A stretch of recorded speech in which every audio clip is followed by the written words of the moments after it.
Teacher അമ്മയുടെ ഇന്നത്തെ എപ്പിസോഡിലേക്ക് എല്ലാവർക്കും സ്വാഗതം. വീഡിയോ ആദ്യമായി കാണുകയാണെങ്കിൽ സപ്പോർട്ട് ചെയ്ത് സബ്സ്ക്രൈബ് ചെയ്ത് ലൈക്ക് ചെയ്യാൻ മറക്കല്ലേ. രേണുവിനെയും കൊണ്ട് സൈക്കോളജിസ്റ്റിന്റെ അടുത്ത് പോകുന്നതിനിടയിൽ മഹേഷ് അമ്മയുടെ അടുത്തും കയറുന്നുണ്ട്. ഋതുവിനെ കണ്ട് ടീച്ചറമ്മ സന്തോഷം പ്രകടിപ്പിക്കുമ്പോൾ ഒന്നും മിണ്ടാതെ നിൽക്കുകയെന്ന രേണുവിനോട് രേണു സുഖം തന്നെയല്ലേ എന്ന് ചോദിക്കുകയാ. ഓ, എന്നെ ആക്കിയതാന്ന് എനിക്കറിയാം, എന്ത് സുഖം എന്ന് രേണുവും. മറ്റുള്ളവരെ കുറിച്ചുള്ള മുൻവിധികളും ധാരണ പിശകുകളുമാ യഥാർത്ഥ പ്രശ്നമെന്ന് രേണുവിനോടായി അമ്മ പറയുമ്പോ മഹേഷും ചാടിക്കയറി, അയ്യോ അമ്മേ, കാര്യങ്ങളുടെ യഥാർത്ഥ പ്രശ്നം ഞാനാണമ്മേ, എനിക്കത് മനസ്സിലായി. പിന്നെ എനിക്കാണെങ്കിൽ അത് സ്വയം തിരുത്താനും പറ്റുന്നില്ല. അങ്ങനെ ഞാൻ രേണുവിന്റെ ഹെൽപ്പ് ചോദിച്ചു, ഒരു സൈക്കോളജിസ്റ്റിനെ കാണാൻ. പിന്നെ കുറച്ച് കൗൺസിലിംഗ് സെഷനൊക്കെ കഴിയുമ്പോൾ ഞാൻ ബെറ്റർ ആവും. പക്ഷേ രണ്ടുപേരും ഒന്നിച്ച് അറ്റൻഡ് ചെയ്യണമെന്നാണ് അന്വേഷിച്ചപ്പോൾ പറഞ്ഞത്. അങ്ങനെ രേണു സമ്മതിച്ചിട്ട് ഞങ്ങൾ രണ്ടാളും കൂടി പോയിട്ട് വരാമെന്ന് തീരുമാനിച്ചു. പിന്നെ ഋതു ഇവിടെ അച്ചമ്മയുടെ അടുത്ത് നിന്നോളാമെന്ന് പറഞ്ഞു എന്ന് മഹേഷ് പറയുന്ന കേട്ട് ടീച്ചറമ്മയും ചിരിയോടെ, അത് നന്നായി, നിങ്ങൾക്കതിനുള്ള മനസ്സുണ്ടായപ്പോൾ തന്നെ പാതി പ്രശ്നം തീർന്നു. നമ്മളിന്ന് തുണയെന്ന് കരുതുന്ന അച്ഛനും അമ്മയും ഒക്കെ നമുക്ക് എന്നും തണലാവില്ലല്ലോ.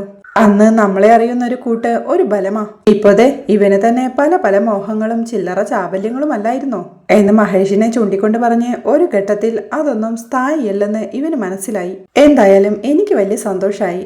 നിങ്ങളെന്നാ പോയിട്ട് വാ, എനിക്കും എന്റെ ഋതുക്കുട്ടനും കുറെ വിശേഷങ്ങൾ പറയാനുണ്ട് അല്ലേടാ എന്ന് സന്തോഷത്തോടെ അച്ഛമ്മ ഋതുവിനോടായി ചോദിക്കുമ്പോ അതെ എന്ന് ഋതുവും.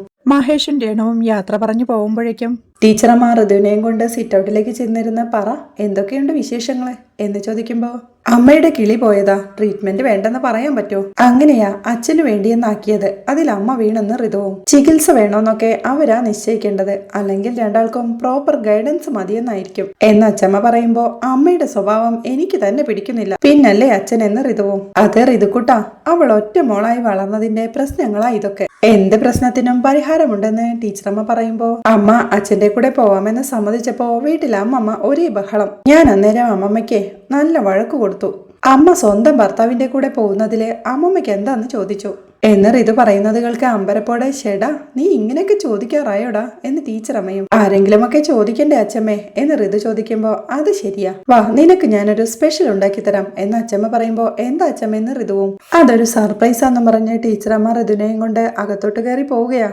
പിന്നീട് സൈക്കോളജിസ്റ്റായ ഡോക്ടർ മീര നായരുടെ അരികിലിരിക്കുന്ന മഹേഷിനെയും രേണുവിനെയുമാണ് കാണിക്കുന്നത്. ഞാൻ നിങ്ങളെ രണ്ടാളെയും ഇൻഡിവിജ്വലായി ആദ്യം കാണാം, ഓപ്പൺ അപ്പ് ആവാൻ അതാവും നന്നാവുക. കാര്യങ്ങളെല്ലാം കൃത്യമായും നിങ്ങൾക്ക് ബോധ്യമായ വ്യക്തതയോടും കൂടി പറയുക.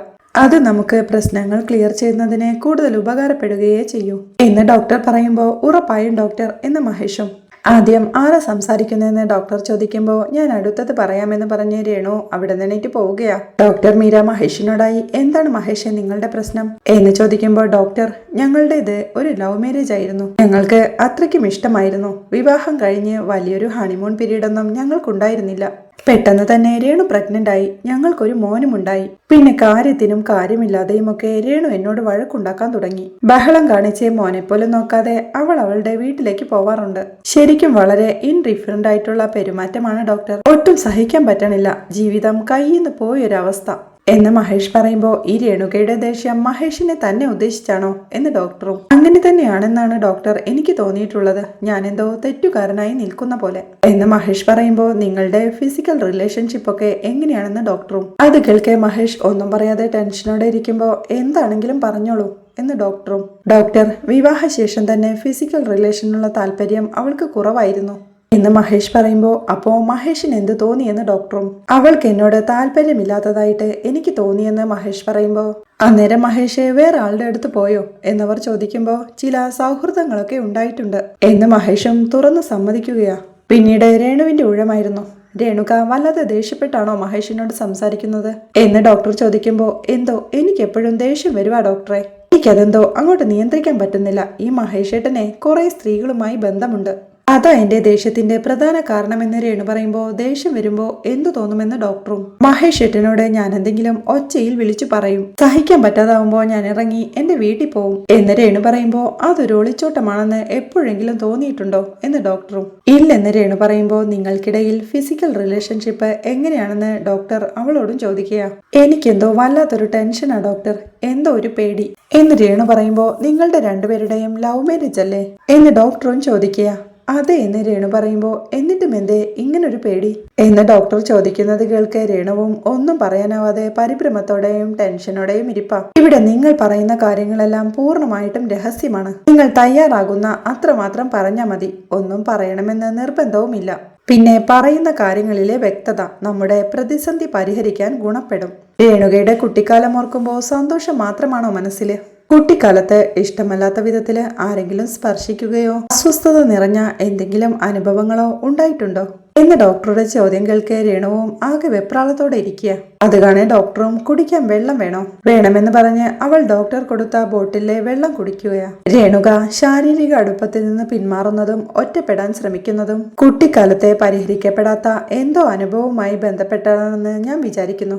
പറയാൻ എളുപ്പമുള്ള കാര്യമല്ലെന്ന് ഞാൻ മനസ്സിലാക്കുന്നു. ബുദ്ധിമുട്ടാണെങ്കിൽ നമുക്കതിലേക്ക് പിന്നീട് വരാം എന്ന് ഡോക്ടർ പറയുമ്പോൾ രേണുകയും പരിഭ്രമത്തോടെ ഞാൻ പറയാം ഡോക്ടർ എന്ന് പറഞ്ഞ് തനിക്കുണ്ടായ ദുരനുഭവങ്ങളെല്ലാം ഡോക്ടറോട് വിവരിക്കുന്നുണ്ട്.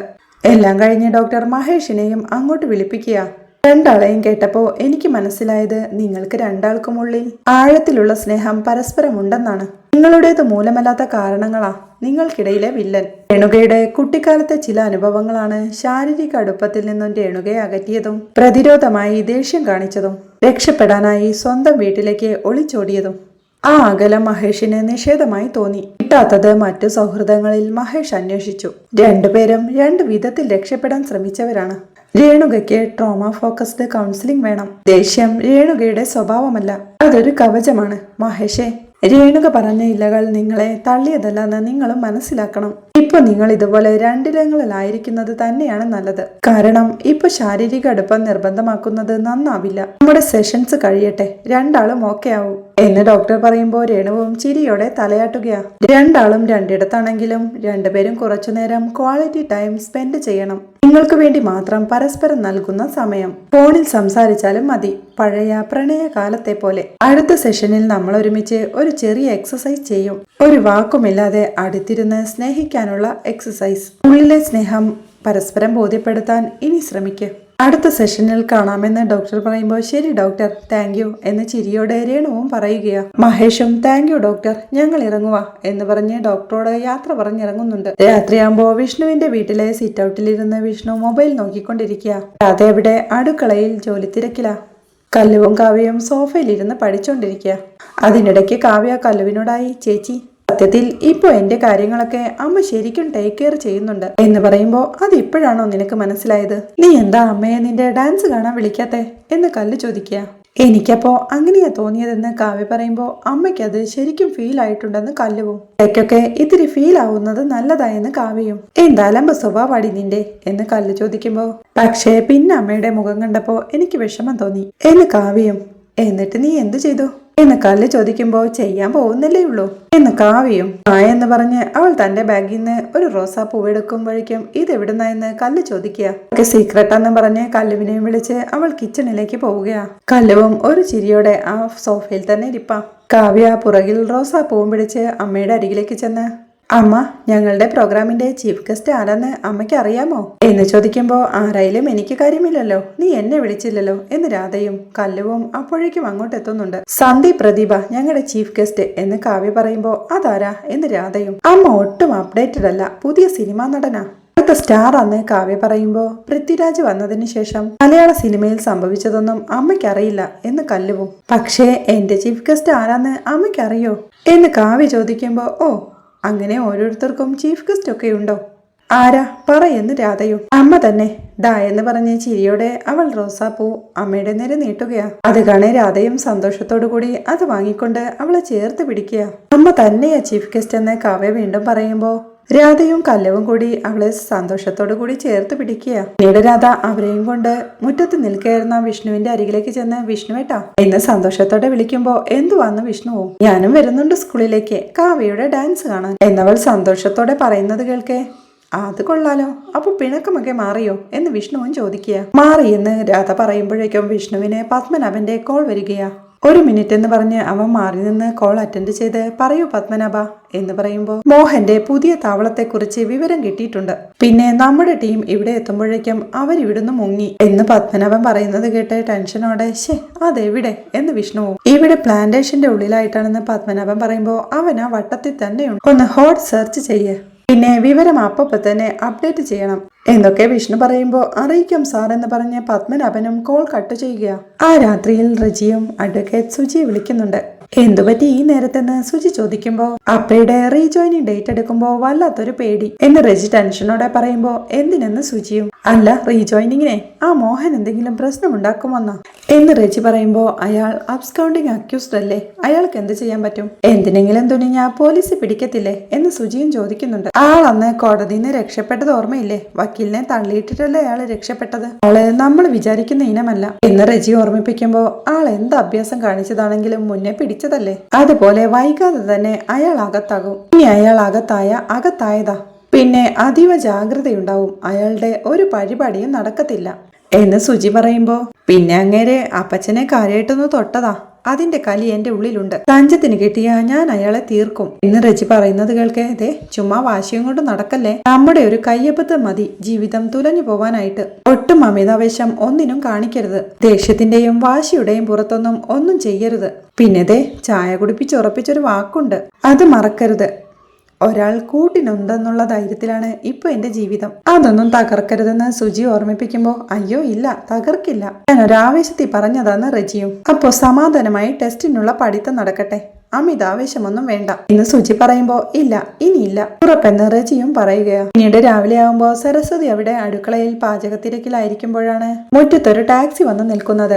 ജനലിലൂടെ നോക്കി അത് ശിവരാമേട്ടനാണെന്ന് മനസ്സിലായ ടീച്ചറമ്മ ഓടി സിറ്റൗട്ടിലേക്ക് ചെല്ലുമ്പോഴേക്കും ശിവരാമേട്ടനും ലില്ലിമാമിയും റജിയും എല്ലാം സിറ്റൗട്ടിലേക്ക് കയറിയിരുന്നു. സരസവും സന്തോഷത്തോടെ ശിവരാമേട്ടന്റെ കൈ ചേർത്ത് പിടിച്ച് ചേട്ടാ ഞാൻ വിചാരിച്ചു ചേട്ടനായിരിക്കുമെന്ന്, ഇപ്പോ അടുക്കളയിൽ നിന്ന് മുറ്റം വരെ ദൂരം കൂടിയതുപോലുണ്ട് എന്ന് പറയുമ്പോ ദൂരം കൂടിയതൊന്നുമല്ല നാത്തൂനെ, പ്രായം കൂടിയതാ, മുത്താർമലയില് ഞാനും ഇത് അനുഭവിക്കുന്നതല്ലേ എന്ന് ലില്ലിക്കുട്ടിയും. നമുക്ക് ദൂരവും പ്രായവും ഒന്നും ഇല്ലല്ലോ കൂടാൻ അല്ലേ എന്ന് ശിവരാമേട്ടൻ ചോദിക്കുമ്പോ ഓ അത് ശരിയാ, ശിവരാമേട്ടൻ പ്രേംനസീറിനെ പോലെ നിത്യഹരിത നായകനല്ലേ എന്ന് സരസ്വതിയും. അപ്പയെ സ്കൂളിൽ ജോയിൻ ചെയ്യിച്ചിട്ട് ഇനി മടക്കമുള്ളൂ എന്നും പറഞ്ഞിറങ്ങിയതാ എന്ന് റജി പറയുമ്പോ ജോയിൻ ചെയ്യാൻ ഒരുങ്ങുമ്പോഴല്ലേ ആ മോഹൻ ജയിലു ചാടി ഭീഷണിപ്പെടുത്തിയത് എന്ന് സരസു ടെൻഷനോടെ ചോദിക്കുമ്പോ അതുകൊണ്ട് നീ ഇനി ജോയിൻ ചെയ്യുന്നില്ലേ കൊച്ചേ എന്ന് ശിവരാമേട്ടനും ചോദിക്കുക.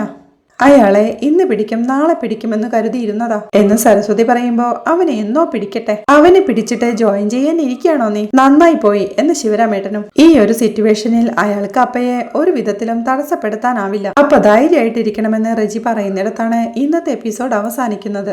സരസ്വതിയുടെ സ്കൂളിലെ റീജോയിനിങ് നടക്കരുതെന്ന് പോറ്റിയുമായി പ്ലാൻ ചെയ്യുന്ന മോഹന്റെ വിശേഷങ്ങളാണ് നാളത്തെ എപ്പിസോഡിൽ.